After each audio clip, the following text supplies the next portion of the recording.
Okay, picking up where we left off last time. So we did the cascading and showed that we can do some cool things there. We've also looked on the first one.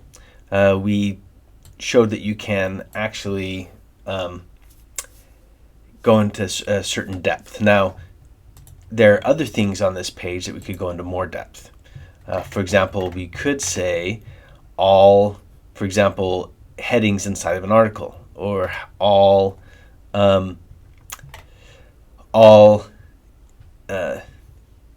A tags inside of a list item inside of an unordered list, or inside of an ordered list. So we can be more specific in that way. So there's lots of things that we can do here. Let's go into the second one. And I want to introduce you to the box model. Now, we're going to link to W3 Schools down below. So this is something you should try and wrap your head around. It's kind of a challenge. So when you come to the CSS Box Model, you have your content. So content's what's typed out, the HTML part. But then you have padding, which is area around the content. You have the border that goes around the padding, okay, and then you have the margin that goes outside the border. So these are all spaces between the next thing. And of course, borders, what you put like a solid color on if you want, or dotted. There's lots of different options here with borders. So let's go ahead and try padding, border, margin, okay? So let's start with padding.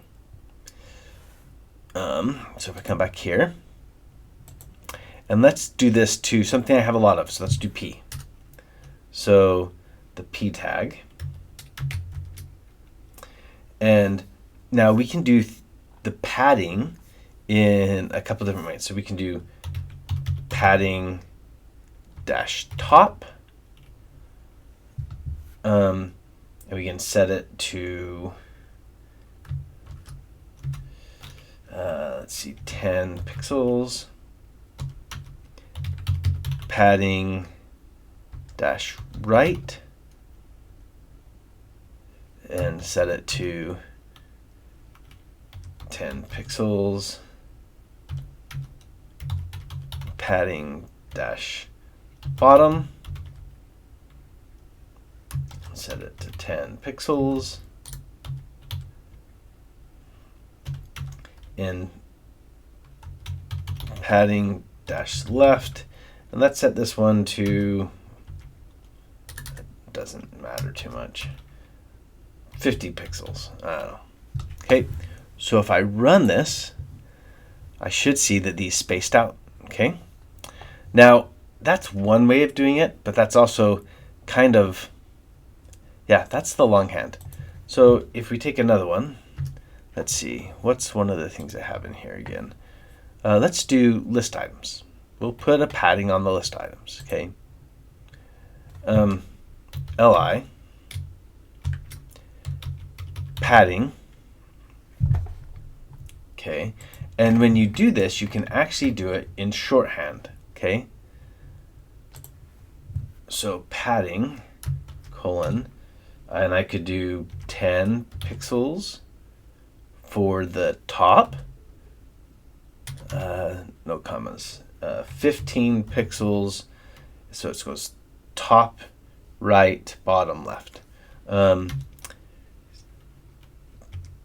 pixels and 20 pixels.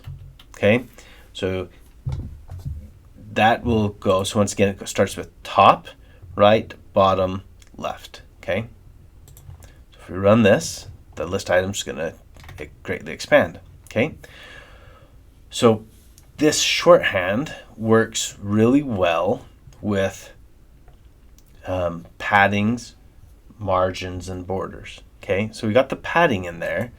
What if we wanted to put the margin in as well? So in fact, the border, well, let's do margin first.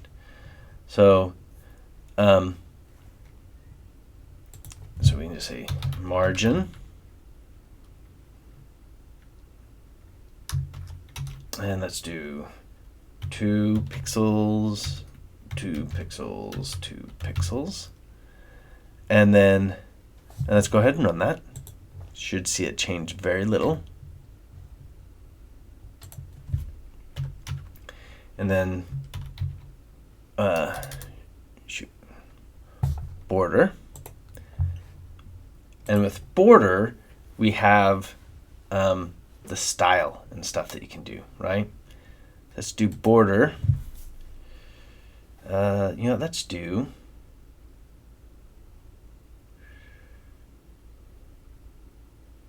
Let's do so we can do dotted, dashed, solid, double. Okay, so if we run that, come down, border, dotted, dash, oh, border style, silly me. Run. Okay, so you see we have the dotted, dash, solid, double. Okay, you can change that quite a bit. So in fact, dotted, dash, solid, double. So that shows you most of them. So there's groove, there's ridge, there's inset, there's outset. Of course, none, and hidden. So there's lots of different options there. Anyway, so let's now that we have the border in there, let's just change this margin a little bit, okay? And once again, so we did top. Let's change the top margin to be 5, and the bottom margin to 2. Oh, did I get rid of one? 5 pixels.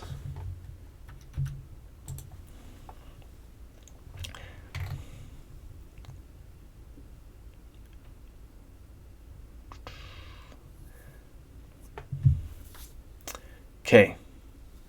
By the way, if you look, you actually with shorthand, some will get auto set if you don't set them. Or you can just say we could do as much as just margin 5. In fact, we could let's do margin 10.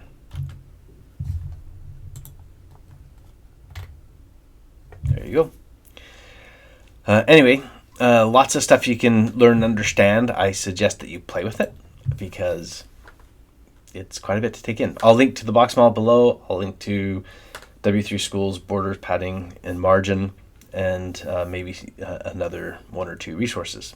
Anyway, have a good day. See you in the next video.